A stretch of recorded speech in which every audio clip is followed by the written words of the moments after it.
Good morning. Today is May 19th, 19. I'm sorry. Today is May 19th, 2025. And I want to talk to you today about a man who was born this day 100 years ago, May 19th, 1925. His name at birth was Malcolm Little. He was known throughout most of his life as Malcolm X. And at the end of his life, he was known as El Hajj Malik El Shabazz. He was born on this day in Omaha, Nebraska, and he died on February 21st, 1965, in New York City. He was assassinated at the Audubon Ballroom. This past February marked 60 years since his death. Had he lived from February to May of 1965, he would have been 40 years old. Just like Dr. Martin Luther King Jr., Malcolm X died at the age of 39. He was raised in Michigan, where his family house was burned by the Ku Klux Klan. His father later died under mysterious circumstances, and his mother was eventually placed in a mental institution where she spent uh, decades of her life. Eventually, Malcolm moved to Boston. He drifted into petty crime and was sent to prison for burglary in 1946.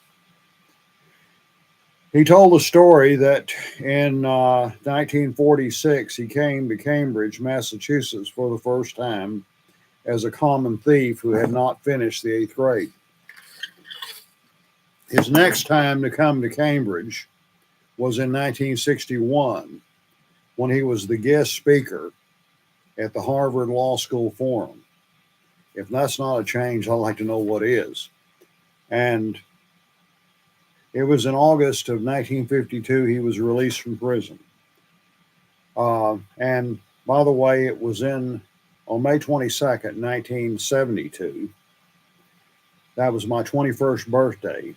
I was given as a birthday present a copy of the autobiography of Malcolm X. Very few books I've read has impacted my life as much as that has. And 2 years, I graduated from Baylor the first time with my BA degree on May the 18th. Yesterday was the anniversary, 1973. And then it was in the fall. That fall, I started working on my MA in Church State Studies at Baylor, and I took two courses that involved classes the program did in religion, history, and political science. And I took two Black history courses under the late Dr. Stanley Campbell. And in the second semester of Black history, one of the books that I read was The Black Muslims in America by C. Eric Lincoln. Dr. Lincoln taught at Duke University for many years, and I heard him speak at SMU in 1982. And he was an awesome author and scholar of the African American experience. And from 1974 to 1976, I worked on my thesis on the Nation of Islam, Belief and Practice in light of the American constitutional principle of religious liberty for my MA in Church and State. I literally read everything I could get my hands on Malcolm X, Elijah Muhammad, and some of the other people of that era. And just recently, I've acquired a new book. I hadn't finished reading it yet. It's called The Dead Are Rising, The Life of Malcolm X. Malcolm, like I said earlier, he was born in Omaha, Nebraska. The Klan had ran his family out of town. They were in Milwaukee for a while, and he lived both in Lansing and in Mason, Michigan. He spent some time in Detroit. He eventually moved to Boston, where he lived with his older sister, Ella. And that's where he got in. He had some trouble with the law back in Michigan, mainly for petty crimes. He's described as a hoodlum, a dope pusher, and a pimp. He used a lot of drugs, drank very heavily, smoked 3 packs of cigarettes a day during his time on the street. But all that changed after he was incarcerated. His his father, the Reverend Earl Little, was a Baptist preacher, but he spent much of his time preaching the secular gospel of Marcus Garvey and the United Negro Improvement Association, Back to Africa movement. And in many ways, it's been described of the Nation of Islam, black Muslims, that the Garvey movement was the political antecedent for the Nation of Islam, whereas Noble Drew Ali's Moorish Science Temple was the religious antecedent. There's evidence that W.D. Farrar, or W. Farrar Muhammad, had been a follower of Noble Drew Ali during the 1920s, and Elijah Poole, who became Elijah Muhammad, who was taught Islam by Farrar, was at least briefly a follower of Noble Drew Ali. And so a lot of this is tied in together. But Malcolm had grown up in the church, as far as, he accompanied his father to different places where he spoke. And it was after his father's death that his mother became involved for a while with the Seventh-day Adventist. I saw a video a while back that was quite interesting. There was an African-American Seventh-day Adventist who was talking about possible Adventist influence on Malcolm X, and it's uncertain right now. Unfortunately, there is no extant baptismal records from the Seventh-day Adventist Church in Lansing, Michigan during the 1930s. We know that they came to the Little home to teach, and Louise Little was involved with them, but whether Malcolm Little actually became a member of the Seventh-day Adventist Church, we're not certain. And what, if any, influences the Adventists might have had on him, but it's interesting speculation. He was known as Satan and homeboy. He had an anti-religious attitude. But then his brother Reginald wrote him a letter when he was incarcerated. And he said, stop smoking cigarettes, stop eating pork. I'll show you how to get out of prison. His oldest brother, Wilfred, along with some others, had got involved with the Nation of Islam. And he was eventually able to visit Malcolm in prison. And Wilfred was telling him and his friend, whose name was Malcolm, let's see, there were two Malcolms that hung out together. Okay.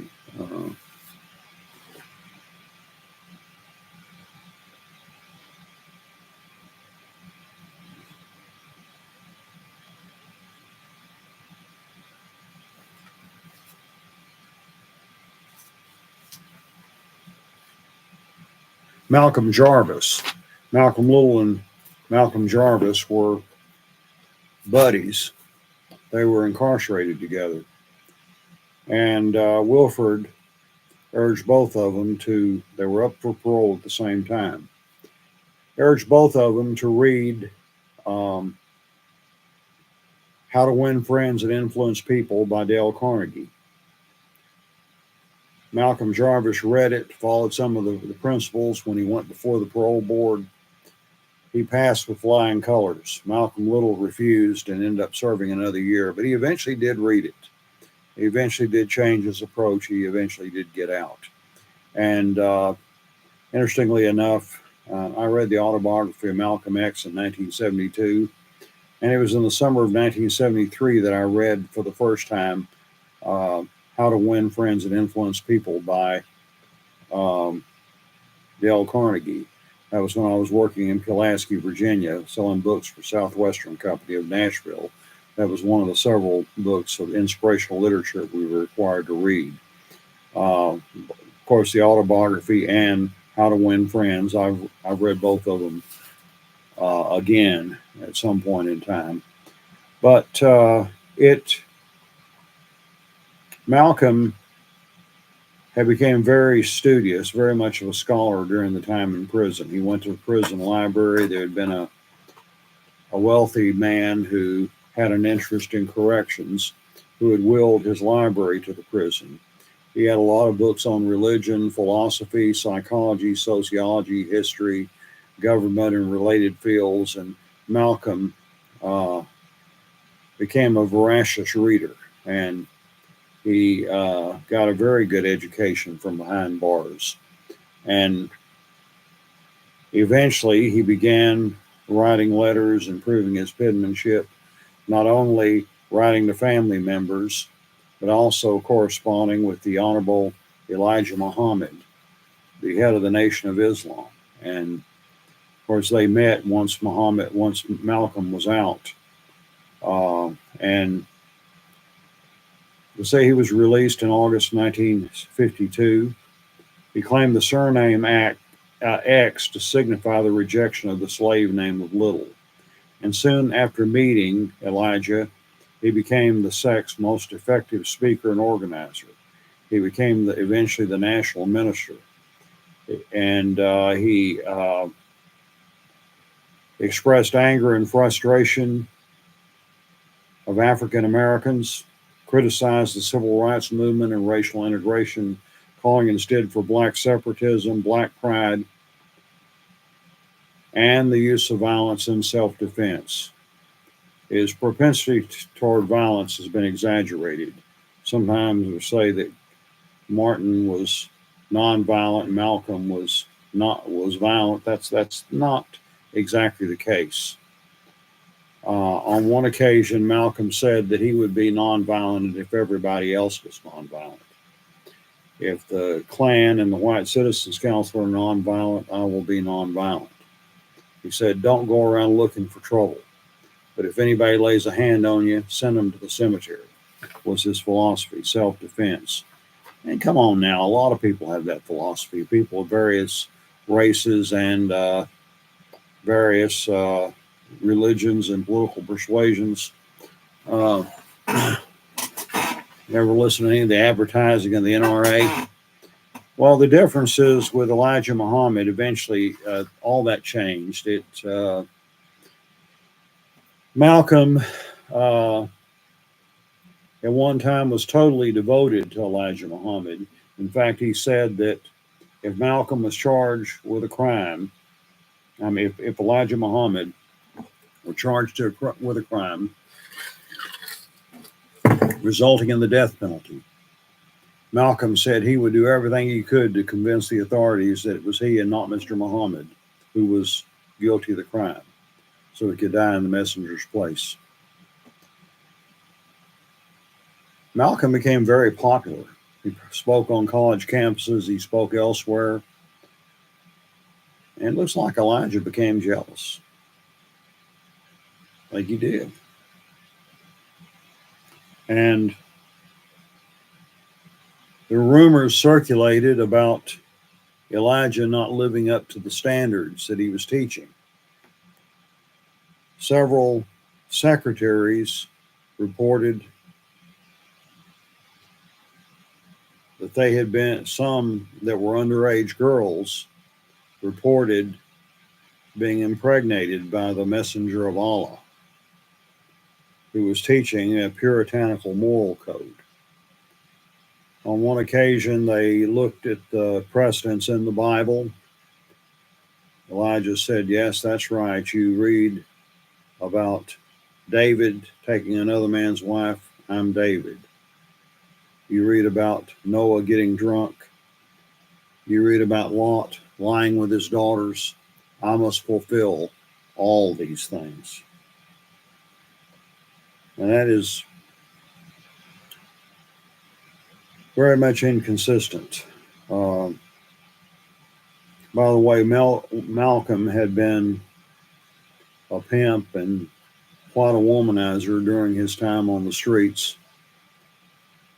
But he eventually married Sister Betty X, who lived in, she became known as Betty Shabazz. They had 6 daughters. Betty died in 1997 from burns inflicted by their mentally ill grandson, Malcolm Shabazz, when he set the apartment on fire. This family's had a lot of tragedy, no question about that. But these differences came to a surface. And when on November 22nd, 1963, President John F. Kennedy was assassinated. And Kennedy, um, well, Malcolm he disobeyed the messenger. Elijah told his followers not to comment on this man's death. The country loved this man. So Malcolm disobeyed. When a reporter asked him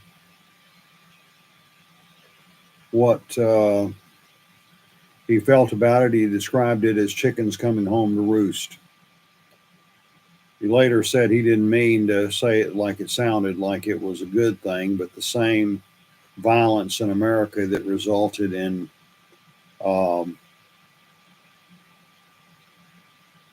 crimes against innocent black children was like chickens coming home to roost, where the highest leader of the country had been taken out. Well, he was suspended as a result of disobeying him. And during this time, he made a pilgrimage to Mecca in Saudi Arabia and did some travels in Africa. He renounced the black nationalist philosophy of Elijah Muhammad and started 2 organizations, Muslim Mosque Incorporated and the Organization of Afro-American Unity.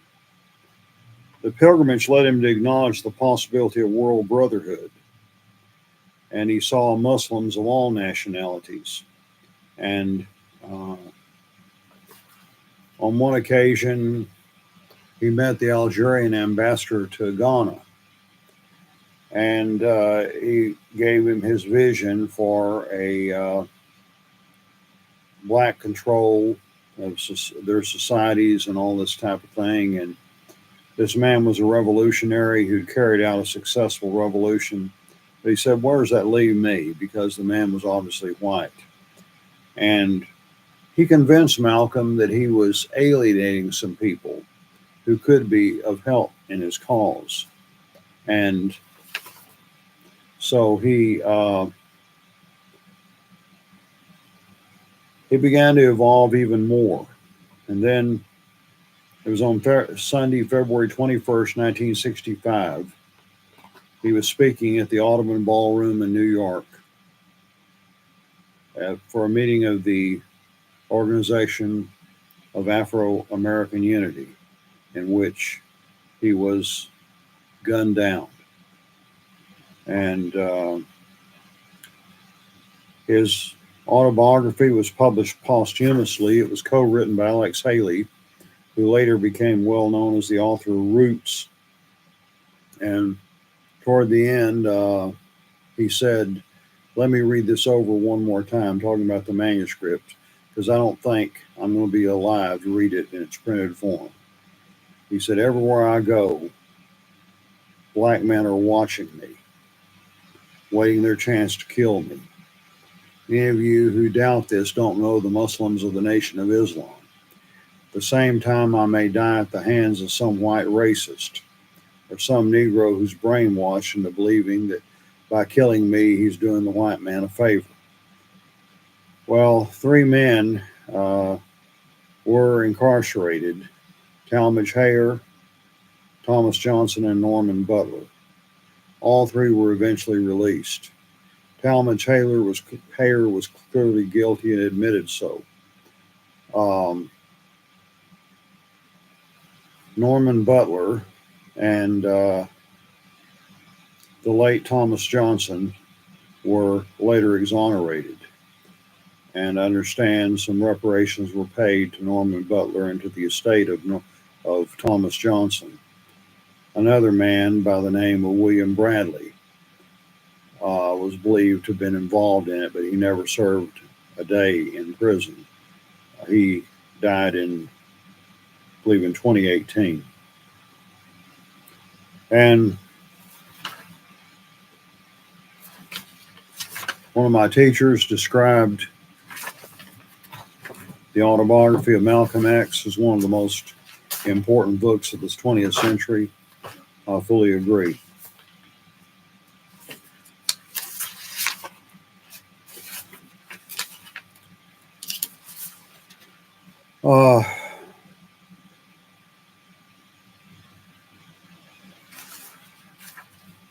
Article written by David Miller, a scholar activist.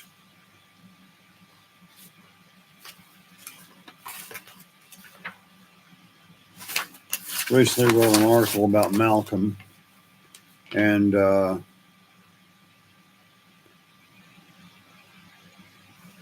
pointing out his death was a devastating blow to both the civil rights and Black Power movements. When the gunfire stopped, 15 bullets riddled Malcolm's body as his bodyguards tried unsuccessfully to resuscitate him. His death is a painful reminder of the intense racial backlash and animus that permeates the fabric of America.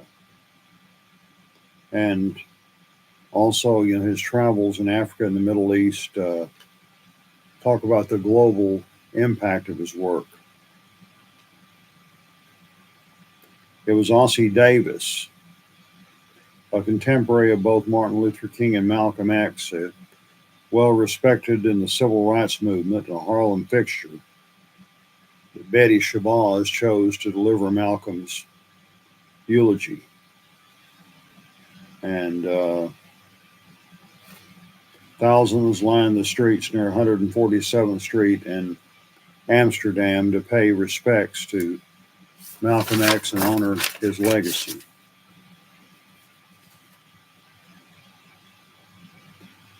His story, as told in the autobiography, is a powerful beacon of hope, showing that transformation is not only possible, but it's inevitable with the right mindset and determination. And remember, back in the 80s and 90s, there were a lot of ex-caps around. And someone asked the question, how many of the people that were wearing the ex-caps knew much about Malcolm X? At the same time, about that same time, the Blue Devils of Duke University in Durham, North Carolina, had the championship team, and I asked more than one person who wore a Duke cap or shirt if they even knew where Duke was located, and most of them didn't.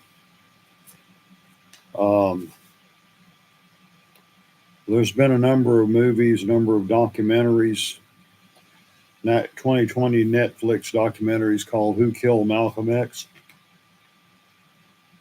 It was in 1977. Alex Haley's Roots became a movie,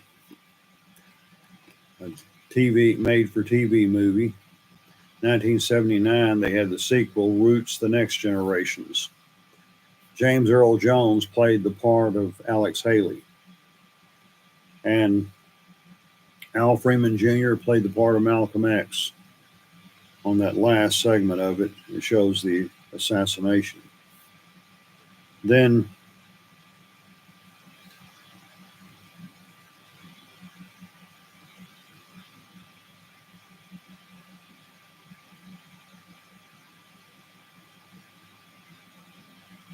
(1992) movie by Spike Lee featured Denzel Washington as playing Malcolm X, Angela Bassett playing Betty Shabazz, and Al Freeman Jr., who had played Malcolm in Roots, played the role of Elijah Muhammad. And the question that Dr. Miller raises is, if Malcolm were alive today, how would you feel about the current political climate? Malcolm hated the Vietnam War. That's well documented. He articulated it in numerous speeches. If he were alive today, he would have grave concerns about conflicts in Russia, Ukraine, Israel, and Hamas, Congo, and Sudan.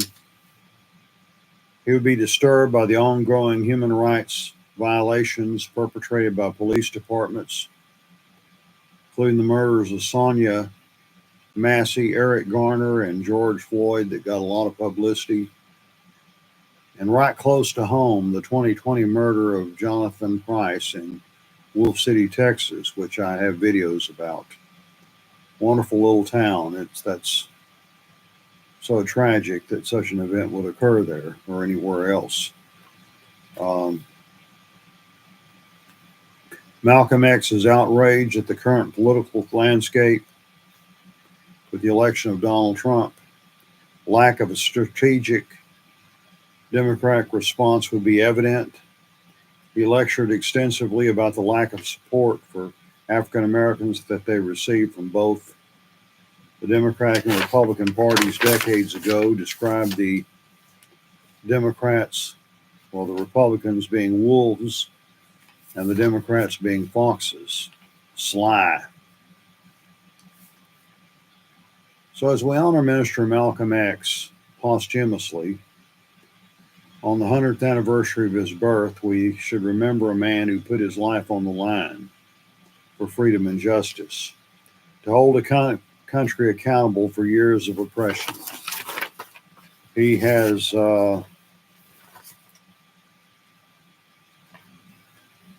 it's been well said that his memory still scars America. He once said that education is our passport to the future, for tomorrow belongs to the people who prepare for it today. And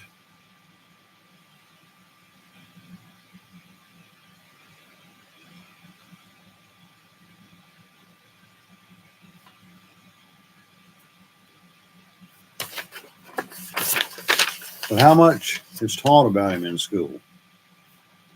He was one of the most influential figures in American history.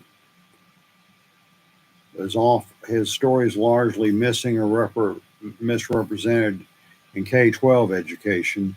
According to the Southern Poverty Law Center in Atlanta, just 13 states specifically mention Malcolm in their K through 12 social studies standards.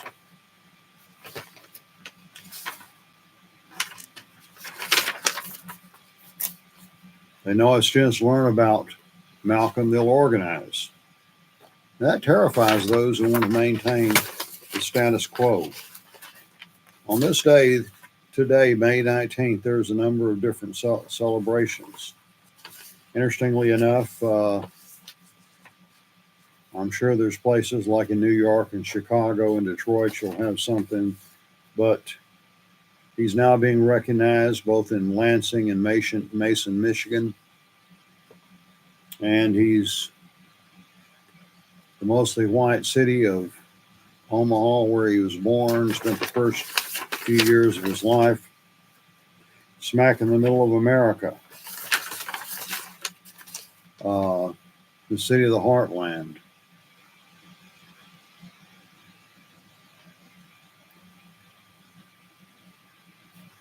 His family was driven out by racists, but now they're proud of their native son. A Nebraska historic plaque marks his birthplace. The city is designated May 19th as Malcolm X Day. Scholars gather in Omaha each year to discuss his life and legacy. And it's part of the Nebraska Hall of Fame. There he keeps company with such notable Cornhuskers as novelist Willa Cather and the famous Buffalo Bill Cody. His official claim stands in contrast to certain other cities, and There was a lady in 1971 in Omaha named Rowena Moore who wanted a marker placed on the spot where the child named Malcolm Little was born. And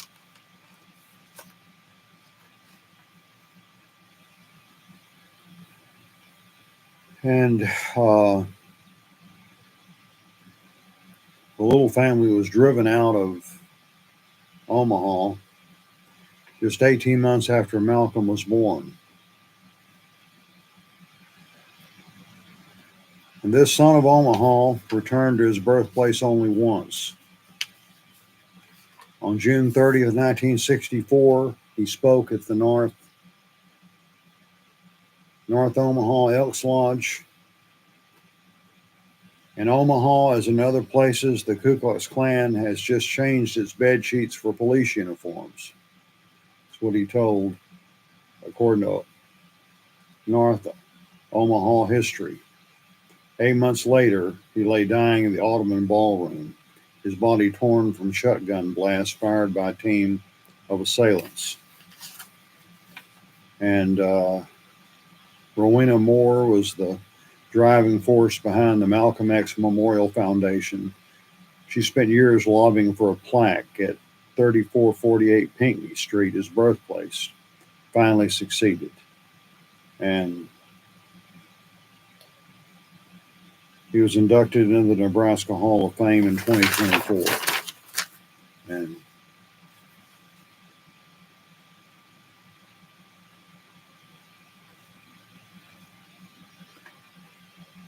And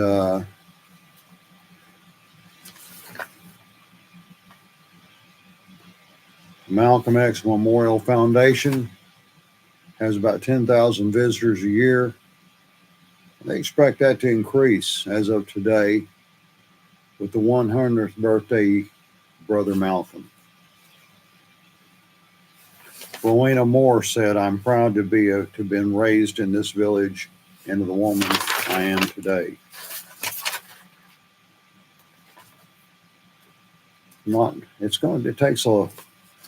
In the little limited amount of time I have, there's only so much I can say about this very complex man.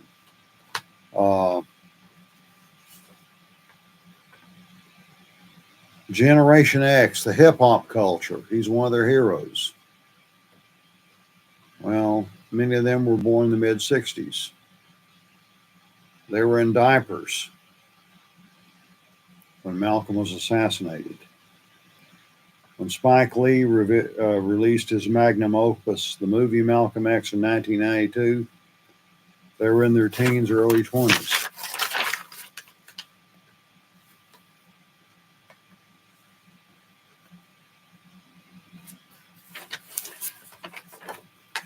But Malcolm, they recognized, had a lot to say, had a profound influence. As to his adopted religion, Islam,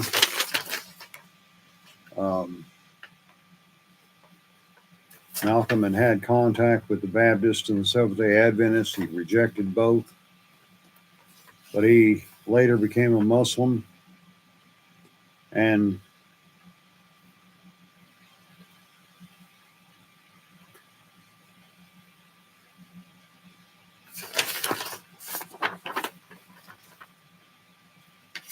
his story is still widely told.